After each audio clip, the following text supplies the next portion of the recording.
Yohanes pasal 14 ayat 16 sampai 17. Kita baca ayat ini. Oke.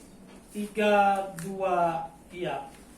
Aku akan minta kepada Bapa, dan Ia akan memberikan kepadamu seorang penolong yang lain, supaya Ia menyertai kamu selama-lamanya, yaitu Roh kebenaran. Dunia tidak dapat menerima Dia, sebab dunia tidak melihat Dia dan tidak mengenal Dia.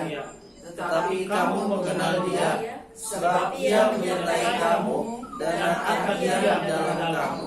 Saudara kasih Tuhan, Roh Kudus yang dicurahkan kepada kita semua, ya, untuk membantu kita, untuk menguatkan kita. Dan itu sebabnya gereja Tuhan Kairos of God hari-hari ini kita harus dipenuhi dan diurapi oleh Roh Kudus itu, karena kita tahu, saudara, di dalam musim-musim air seperti ini kita menghadapi gelombang, ya, COVID yang belum tenang, saudara. Dan baru-baru ini kita mendengar di media massa, bahkan di mana saja di medsos kita, ternyata grafik COVID itu semakin meningkat. Dan saudaraku, ini menunjukkan bahwa tidak ada kepastian dalam dunia ini.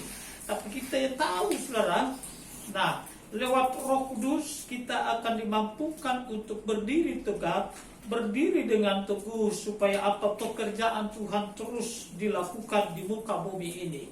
Bahkan banyak gereja-gereja dan termasuk gereja kita tidak bisa ibadah secara online.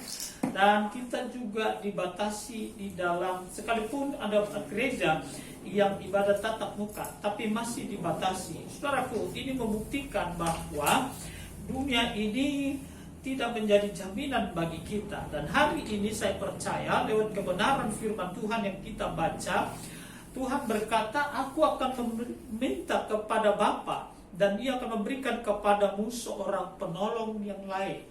Penolong itu yaitu adalah Allah Roh Kudus, ya, Tritunggal, Allah yang Esa, 3 dalam 1, 1 dalam 3. Dan pekerjaan Allah dikerjakan.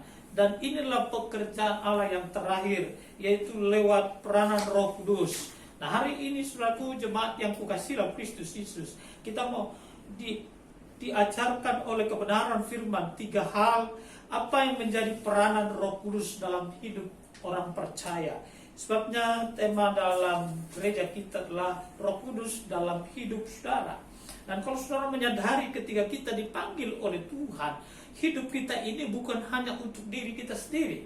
Tuhan memanggil gerejanya bersatu dalam kekudusan Allah. Untuk apa? Mengerjakan pekerjaan Allah dalam dunia ini. Supaya apa? Genaplah firman Tuhan, maka semua muka bumi ini penuh dengan kemuliaan Allah.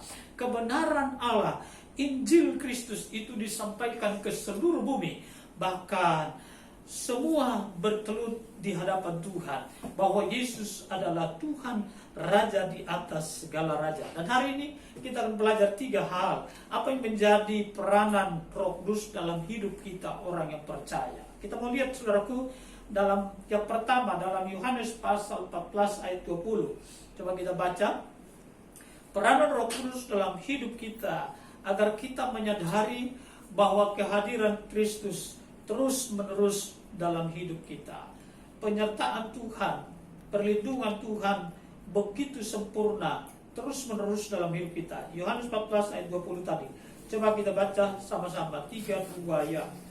Pada waktu itulah kamu akan tahu bahwa aku di dalam Bapa-Ku, dan kamu di dalam aku, dan aku di dalam kamu. Dengan hadirnya Roh Kudus, kita tahu bahwa Tuhan tak pernah meninggalkan kita.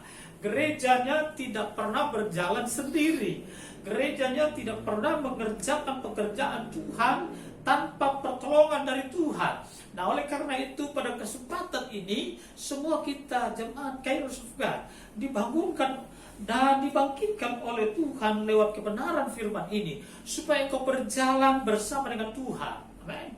Supaya kita semua berjalan dengan kekuatan dari Tuhan. Karena kita tahu kita tidak mampu menghadapi situasi ini dengan kehebatan dan kemampuan kita. Kita tahu saudaraku, ada banyak orang yang mulai undur dalam panggilannya, mulai suam-suam kuku dalam panggilannya. Karena apa? Dia coba mengandalkan kemampuannya, dia coba mengandalkan kekuatannya, kepintarannya, keahliannya. Tetapi di persimpangan jalan dia mulai kecewa, bahkan lebih parah lagi saudaraku, meninggalkan Tuhan. Tapi saya bersyukur untuk kita semua jemaat KUG, supaya kita terus melangkah bersama dengan Tuhan. Amin. Karena Tuhan yang berjanji, aku di dalam kamu dan kamu di dalam aku dan aku di dalam Bapa, berarti unity, satuan Tuhan bersama dengan kita. Dan saya percaya bila Tuhan Allah di pihak kita, siapakah yang akan bisa mengalahkan kita? Siapakah yang dapat melawan kita? Dalam Roma pasal 8 ayat 31 sampai 35. Kalau saudara baca di situ, jika Allah di pihak kita, siapakah yang akan menjadi lawan kita? Dan hari ini yang menjadi pegangan bagi kita, saudaraku. Yang pertama, peranan Roh Kudus dalam hidup saudara, supaya saudara sadar bahwa Kristus terus-menerus menyertai saudara. Yang kedua, peranan Roh Kudus dalam hidup kita. Coba kita lihat dalam Yohanes 14 tadi, masih dalam ayat pasal yang sama, ayat 25 sampai 26. Peranan Roh Kudus yang kedua adalah agar kita dapat belajar dari Kristus. Kita belajar tentang kebenaran dari Kristus.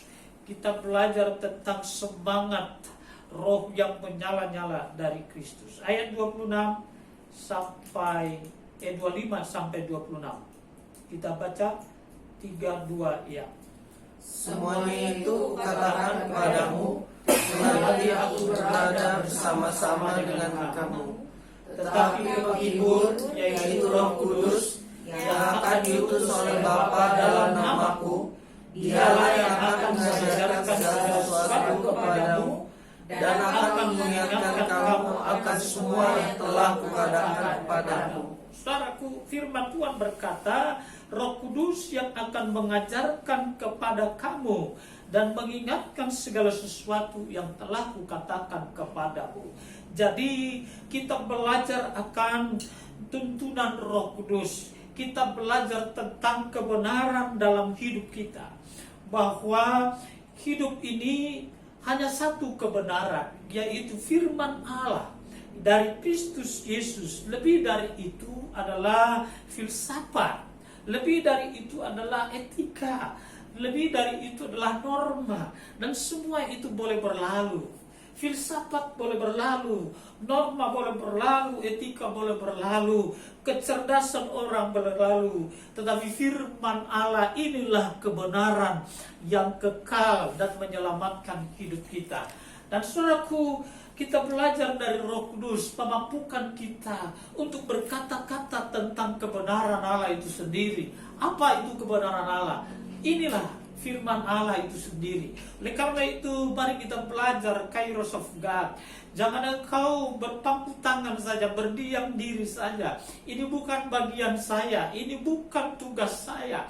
Semua kita ketika dipanggil oleh Tuhan dan percaya kepada Yesus Kristus, kita memperoleh tugas dari Tuhan untuk kita belajar terus-menerus dalam hidup kita. Sampai kapan? Sampai Tuhan memanggil kita, saudara. Ini menjadi tugas kita, menyampaikan kebenaran itu, kabar baik, kabar sukacita kepada keluarga kita, kepada sanak famili kita, kepada tetangga kita.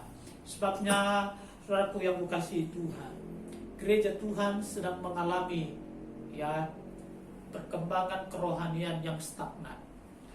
Bahkan boleh dikatakan gereja Tuhan, gereja-gereja besar mulai mengalami suam-suam kuku dalam kondisi ini.